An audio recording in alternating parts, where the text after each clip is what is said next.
I've been lifting weights for over 12 years. I went from looking like an inflated gummy bear to having the physique I always dreamed about. During my journey of consistency, dedication, and devotion, I managed to lose fat, build muscle, and stay shredded year-round without making any mistakes. Nah, get out of here, man. Let's be serious for a second. I made every single mistake that you can possibly think of, which resulted in constant fluctuations in my physique and leaving me, well, constantly frustrated. And in this video, I'm going to walk you through the 5 biggest mistakes that I made that you should absolutely avoid. Starting with mistake number 1, relying on supplements for results. What I failed to understand was that most supplements are just not that good. It's kind of like meeting a squad of girls for the first time. There's always going to be 1 or 2 that are absolute stunners, but the rest, grenades. The same notion can be applied to supplements. A small minority of them work, but the further down you go on the list, the less promising they become.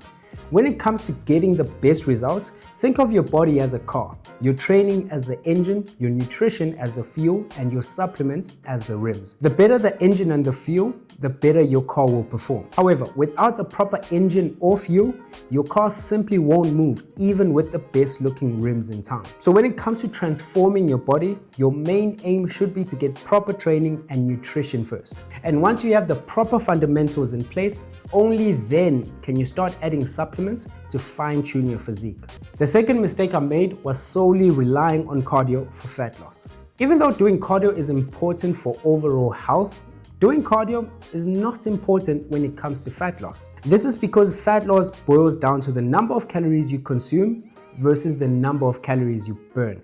If you burn more than you consume, you will lose weight. It's as simple as that. And this review, which ranked different fat loss protocols, proves this. Cardio alone, with no changes in your diet, was ranked second to last. But exercise combined with a calorie deficit and a high protein diet is ranked the most effective method for losing fat. So if you're just doing cardio without any changes in your diet, then you're unlikely to see much, if any, results. From a fat loss standpoint, think of cardio as a tool you can use alongside good nutrition and training, rather than using it as the main engine to your fat loss. But this mistake isn't as bad as the next one, which is thinking you can force feed muscle growth by eating large sums of calories. The truth is, when you overconsume calories, you won't get more muscular, you just get more fat and more round. And this is the exact same thing that happened to me. Instead of doing a moderate bulk, I chose to do an aggressive bulk where I was consuming excess calories. The end result, I put on way more fat than muscle and had to spend more months trying to lose that fat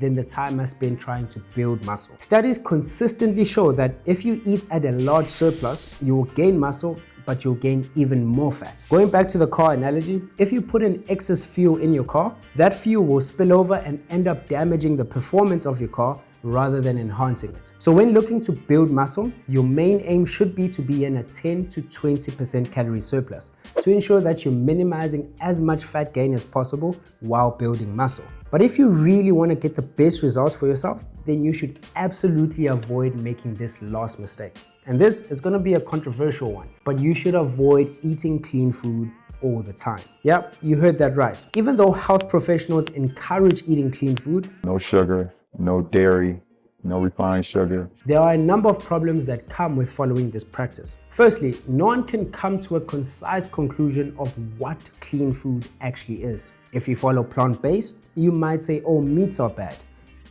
And if you're paleo, you might say, oh, processed foods are bad.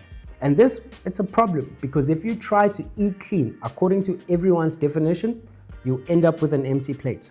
The second problem with clean eating is that it's not sustainable for most people. The healthiest, most clean eating person on the planet is Brian Johnson. My first meal of the day is called Super Veggie, and it's broccoli, cauliflower, black lentils, ginger, garlic. Yeah, that's the first meal. And the second meal is called Nutty Pudding, which is macadamia nuts, walnuts, flaxseed, pomegranate juice, some berries, and pea and hemp protein. And the third meal of the day varies every day. So it's like some vegetable, some berry nut seed. And sure, his diet is super clean and super healthy, but it's boring as fuck. And it's quite simply unsustainable in the long term for most people. The third issue with clean eating is that it can lead to disordered eating. When you view foods as either good or bad, you can develop eating disorder symptoms. This 2025 review found that restrictive dieting can lead to episodes of binge eating. I personally experienced this as well. After going on a very restrictive diet, I had a binge eating episode where I put on all the weight I had lost previously. So instead of viewing foods as good or bad, prioritize including more nutrient-dense foods in your diet, such as vegetables, fruits, and healthy fats. But at the same time, also include so-called junk foods in your diet from time to time to make your diet more enjoyable and more sustainable. Thank you for watching this video. I hope it helped. Now, if you want to learn more about the most popular supplements on the market right now, creatine, click on this video. Until then, I'll see you soon.